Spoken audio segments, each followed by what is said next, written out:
শুভ দুপুর বন্ধুরা, কেমন আছো? আশা করি সবাই ভালো আছো। আবারও নতুন একটা ভিডিও নিয়ে চলে এসেছি।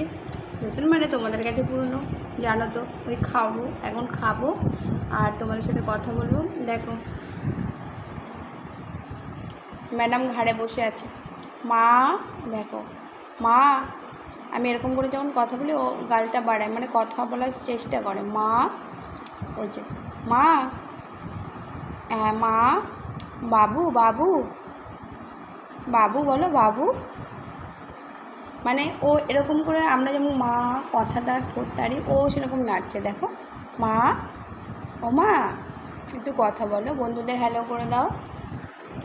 দেখো বন্ধুরা, ও এতক্ষণ একটু উপরে বসেছিল। আজকে সজনে ডাঁটা দিয়ে একটা তরকারি করেছি আর আলু পটল দিয়ে একটা তরকারি করেছি। মাছ অনেকদিন খাচ্ছি না, মাছ পাচ্ছি না।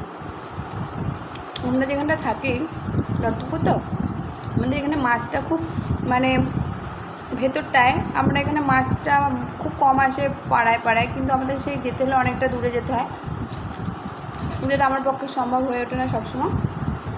আর বাড়িতে একটা ছেলে দিয়ে যায় জ্যান্ত মাছ, ও কদিন আসছে না, কী হচ্ছে কি আমি বুঝতে পারবো না। যাই হোক, ঘরে যা থাকে সেটা দিয়ে খেতে হবে, তো যখন যেরকম তখন সেরকমভাবেই খাওয়াটা উচিত। আর আমি সেইভাবেই চলি। আর আমার পরিবারকে, ছেলে বর ঠিক, এরাও ঠিক সেইভাবে চলে। এদের কোনো বায়না নেই যে আজকে এটা করতে হবে ওটা করতে হবে, কোনো বায়না নেই। আর বুলির তো কোনো বায়নাই নেই। বুলি আমসত্ত্ব খেয়েছে আজকে, জানো তো? বুলি আমসত্ত্ব খেয়েছ? মা, আর একটু ঠোঁট নাড়াও দেখি। মা, মা, মা, ঠোঁট নাড়াও, ঠোঁট নাড়াও।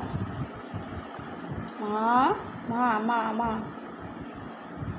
জানো তো বন্ধুরা, কালকে ওকে বেঁধে রেখেছিলাম, মানে ওকে আটকে রেখেছি। ও খাওয়ার সময় কী করে, ও আমার ঘাড়ে চলে আসে। আর আমার বর ভয় পায় আমাদের যে ফ্যানটা জ্বলে, যদি ওর ফ্যানটা ওর গায়ে লেগে যায়, তার জন্য একটু ভয় পায়। শুভ দুপুর বন্ধুরা, সবাই ভালো থেকো। টাটা। বলি সবাইকে টাটা করে দাও। আজকে এখনও নামেনি খেতে, পরে হয়তো নামবে। টাটা, সবাই ভালো থেকো।